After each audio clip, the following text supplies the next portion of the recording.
haciendo el rap en conciencia. Esta es mi esencia, plasmando mi justicia en un papel para no decaer ante el asesino que hoy abusa del poder.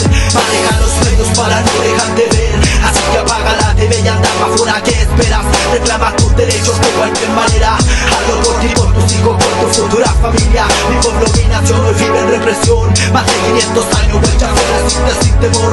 Desde Lautaro hasta el monte Catilego, Galvarino, Caquiña, Fafá, por hermano caído.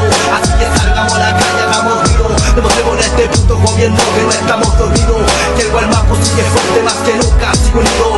Expresivo, comunicativo y revolucionario es el motivo por el cual hoy día digo seguro, más exacto, más confiado de mis cantos. Mi voz la que no para disparando vallas a políticos como metralla. La voz del mapuche que nunca calla. Justicia, libertad a mi pueblo por luchar y que lo escuche bien claro el marido del presidente.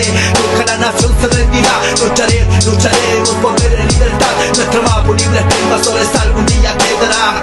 Más seguro que la lucha que este día llegará. Levantando puño en alto en señal de libertad. No le temo ni a tu pago pa' cambiar tu mierda de política. De cárcel en nuestra gente los ideales no nos matarán jamás. Somos puros, somos miles los que se levantarán con conciencia de rebeldía pa' poder vivir en paz. Desde la Punta Arenas suena el verdadero rap, apoyando a toda causa donde existe injusticia.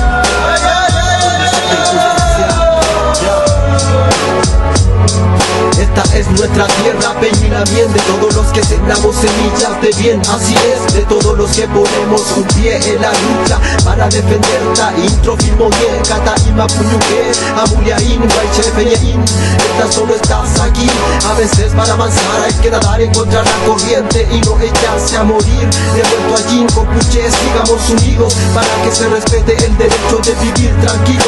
Porque el maldito estado viene y destruye el bosque vivo. Porque tienen que venir a sembrar con armas, con balas, la mapu sagrada, el campo donde corren los niños.